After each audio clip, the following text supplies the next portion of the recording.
Et salut tout le monde, ici Myrmécante, on se retrouve aujourd'hui pour un suivi d'élevage. Et oui, et cette fois ça va être un suivi d'élevage sur une nouvelle espèce, comme vous pouvez le constater, ça va être une espèce sur les Camponotus barbaricus. Donc c'est une nouvelle espèce que j'ai eue depuis 2 semaines, 3 semaines à peu près. Donc c'est vraiment sympathique une espèce sympathique que je voulais avoir dans mon élevage, car bien sûr j'ai un ami qui a eu la même espèce et qui m'avait montré la gine, et je l'avais trouvé vraiment énorme, comme vous pouvez le constater.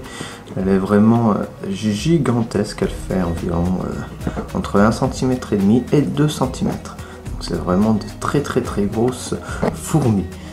En ce moment, c'est les plus grosses fourmis que j'ai de mon élevage maintenant. Avant, c'était les Camponotus parus, et puis auparavant, c'était encore les Messor barbarus. Mais là, c'est vraiment l'espèce la plus grosse que je maintiens dans mon élevage.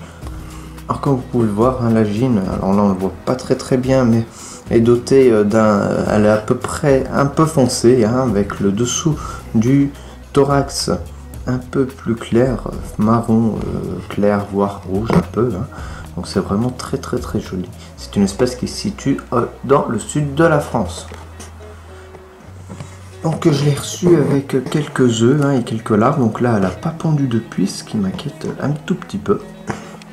J'ai même également perdu 2 ouvrières depuis que je l'ai reçue, de raisons inconnues. Donc comme vous pouvez le constater, je les nourris également avec du jaune d'œuf, plus eau, plus sucre, donc ce qui donne un apport en protéines plutôt le bienvenu. Donc elles sont toujours dans leur tube d'envoi, pourtant c'est un tube de verre. Donc vraiment bien, la réserve d'eau est bien remplie. Elles ont à côté, à proximité, si elles le souhaitent, un tube sec, car oui, normalement c'est une espèce qui se développe à très faible humidité, à 30% minimum. Alors vous allez me dire pourquoi j'ai choisi cette espèce, car je voulais simplement des espèces un peu plus grosses pour que je puisse avoir de meilleures observations au point de vue des mandibules, des trophalaxies, voilà, etc. Et même des physiogastriques, vraiment jolies, comme on peut apercevoir sur l'image. Il y a vraiment des jolies physiogastries. La reine est en jolie physiogastrie. Il y a certaines ouvrières qui sont en jolie physiogastrie également. Donc voilà. Bon, ça fait beaucoup de physiogastrie dans la boîte. Dans la phrase, je sais.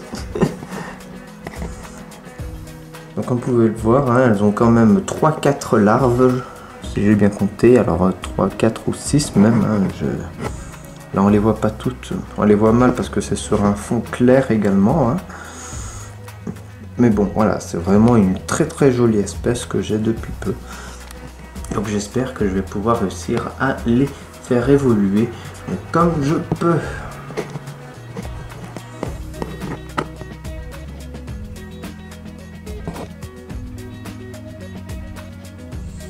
Alors de ce que j'ai observé pour le moment, c'est une espèce plutôt agressive, assez agressive. Elles vont pas hésiter à aller chercher la nourriture elle-même dans l'aire de chasse, etc. Malgré qu'elles soient que 5 même. Ouais, elles sont 5 ouvrières.